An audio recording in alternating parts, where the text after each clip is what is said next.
Hello everyone, welcome to higher classes. तो आज ये वीडियो रे एमडीसी तुलनात्मक साहित्य जार भी अच्छी देखिपारे ये वीडियो को। तो मो पाखरे सम्बलपुर यूनिवर्सिटी 2024 रो क्वेश्चन पेपर अच्छी। आज ये क्वेश्चन पेपर को डिस्कशन करवा। एक मार्किया 10टी अच्छी। प्रथम देखिवा तुलनात्मक साहित्य समालोचना क्षेत्र में 1848 मसीह डैश प्रथम तुलनात्मक साहित्य बा कंपैरिजन लिटरेरी शब्द प्रयोग कर जाइथिला। तो आंसर है मैथ्यू आर्नोट। ख नंबर हेउची 1907 मसीह भारतर डैश प्रथम विश्व साहित्य विषय उल्लेख करथिले। तो आंसर है ईश्वर चंद्र विद्यासागर आंसर। तो बाकी जो भी यूनिवर्सिटी रो स्टूडेंट माने रही चंदी देखि परिबे वीडियो को, काहे कि ना सेम क्वेश्चन माने आसी थाए। ग नंबर हेउची ओडिशा डांस प्रथमे कालिदास ओ शेक्सपियर साहित्य तुलनात्मक अध्ययन करी विदेशरू डॉक्टरी उपाधि पाइथिले। तो आंसर है फकीर मोहन सेनापति।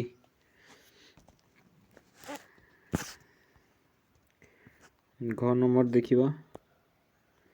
घ नंबर अभिज्ञान शकुंतलम हेउची एक डांस। तो एटा ही नाटक। अभिज्ञानम शकुंतलम यही नाटकटी भल नाटकटी निश्चित पढ़िए। प्रणय बल्लरी रो सर्ग संख्या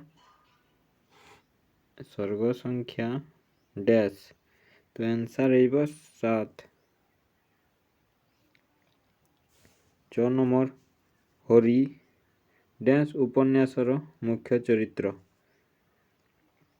तो आंसर है 6 माण 8 गुंट। 6 नंबर 6 माण 8 गुंट उपन्यास थिबा गाईर नाम डैश थिला। तो गाईर नाम नेत थिला। जो नंबर डैश हेउची 6 माण 8 गुंट उपन्यासर मुख्य खलनायक। तो आंसर है रामचंद्र मंगराज। जो नंबर डैश हेउची कालपुरुषर स्रष्टा। तो आंसर है गुरुप्रसाद महंती। जो नंबर वेस्टलैंड रो रचयिता हेउछंती डैश टी एस इलियटर हेउछंती वेस्टलैंड रो रचयिता। 2 नंबर रे अछि द्वि मार्क रो 9टी क्वेश्चन। तुलनात्मक साहित्य गोटिए संज्ञा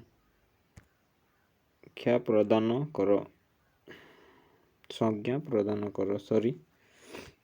ख नंबर होची तुलनात्मक साहित्य संपर्क में विचार व्यक्त करिथिबा 4 जन आलोचना कर।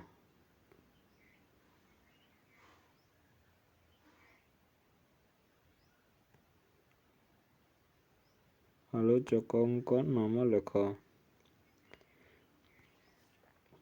ख नंबर होची गंगाधर मेहरंक केउ सृष्टि अभिज्ञानम शकुंतल अनुकरण रचित तांकर अन्य 2टी पुस्तक नाम लेख। घ नंबर होची अभिज्ञानम शकुंतलम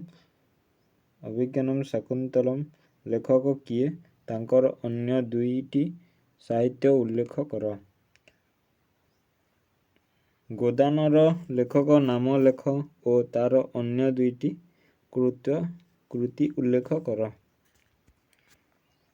6 माण 8 गुंट स्रष्टा किए तांकर 2टी अन्य उपन्यास नाम लेख।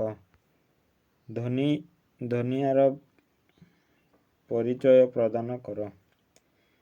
এটা ସବୁ 2 ନମ୍ବର ବିଶିଷ୍ଟ ପ୍ରଶ୍ନ ମାନ ରହିଛି। ତ ଜ ନମ୍ବର ହେଉଛି ଗୁରୁପ୍ରସାଦ ମହାନ୍ତି ଚରିତ 2ଟି କବିତାଙ୍କ ନାମ ଲେଖ। ଜ ନମ୍ବର ହେଉଛି କାଲପୁରୁଷ କେଉଁ ୱେଷ୍ଟଲ୍ୟାଣ୍ଡ ଉଭୟ କବିତାର ଶେଷ ପଦ ଗୁଡ଼ିକ କେଉଁ ଭାଷାରୁ ଉଦ୍ଧୃତ ହୋଇଛନ୍ତି। 5 ନମ୍ବର 8ଟି ପ୍ରଶ୍ନର ଉତ୍ତର 250 ଶବ୍ଦରେ ପ୍ରଦାନ କର। ତ ଯେକୌଣସି 8ଟି କରିଲେ ଚଳିବ। ତୁଳନାତ୍ମକ ସାହିତ୍ୟକୁ କାହିଁକି ଗୁରୁତ୍ୱ ପ୍ରଦାନ କରାଯାଇଛି। ଖ ନମ୍ବର ହେଉଛି ତୁଳନାତ୍ମକ ସାହିତ୍ୟ ନାମକରଣକୁ ନେଇ କାହିଁକି ଭିନ୍ନ ଭିନ୍ନ ବିରୋଧ ମତ ଦେଖାଯାଇଥିଲା। ଘ ନମ୍ବର ହେଉଛି ଅଭିଜ୍ଞାନମ୍ ଶାକୁନ୍ତଳମ୍ ନାୟକ ଏବଂ ନାୟିକାଙ୍କ ପରିଚୟ ପ୍ରଦାନ କର। ଘ ନମ୍ବର ଦୁଷ୍ମନ୍ତଙ୍କ କାହିଁକି କଣ୍ଢମୁନିଙ୍କ ଆଶ୍ରମକୁ ଆସିଥିଲେ। ଅ ନମ୍ବର ପ୍ରଣୟବଲ୍ଲରୀ କାବ୍ୟରେ ଥିବା ଗୌଣଚରିତ୍ର ମାନଙ୍କର ପରିଚୟ ପ୍ରଦାନ କର। ଚ ନମ୍ବର ଗୋଦାନ ଉପନ୍ୟାସର ନାମକରଣ ସାର୍ଥକତା ସଂକ୍ଷେପରେ ଦର୍ଶାଅ। ଛ ନମ୍ବର ରାମଚନ୍ଦ୍ର ମଙ୍ଗରାଜ ଓ ରାୟ ସାହେବ ଅମରପାଲ ସିଂ ମଧ୍ୟରେ ଥିବା ସାମ୍ୟ ଏବଂ ବୈଷମ୍ୟ ବିଚାର କର। ଜ ନମ୍ବର 6 ମାଣ 8 ଗୁଣ୍ଠ ଓ ଗୋଦାନ ନାମକରଣ ସାମ୍ୟ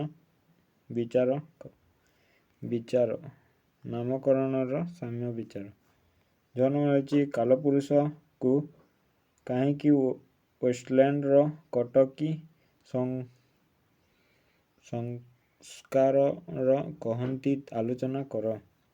ଜ ନମ୍ବର କାଲପୁରୁଷର ବର୍ଷା ଋତୁ ଏବଂ ୱେଷ୍ଟଲ୍ୟାଣ୍ଡ ଏପ୍ରିଲ ମାସ ମଧ୍ୟରେ କେଉଁ ସମ୍ବନ୍ଧ ରହିଛି।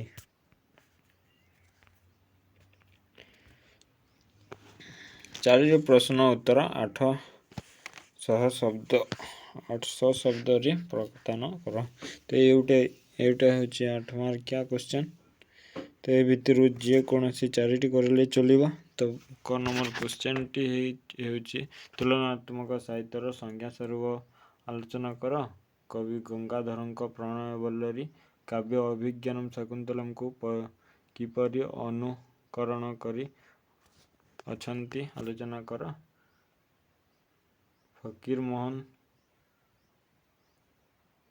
ଫକୀରମୋହନଙ୍କର 6 ମାଣ 8 ଗୁଣ୍ଠ ଏବଂ ପ୍ରେମଚାନ୍ଦଙ୍କ ଗୋଦାନ ପୃଷ୍ଠଭୂମି ମଧ୍ୟରେ ଯେଉଁ ସାମ୍ୟ ରହିଛି ତୁଳନା କର।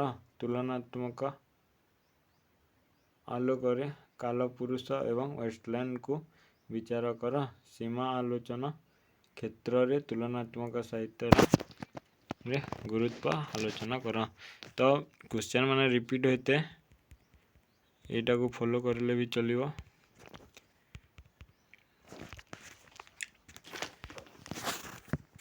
Thank you for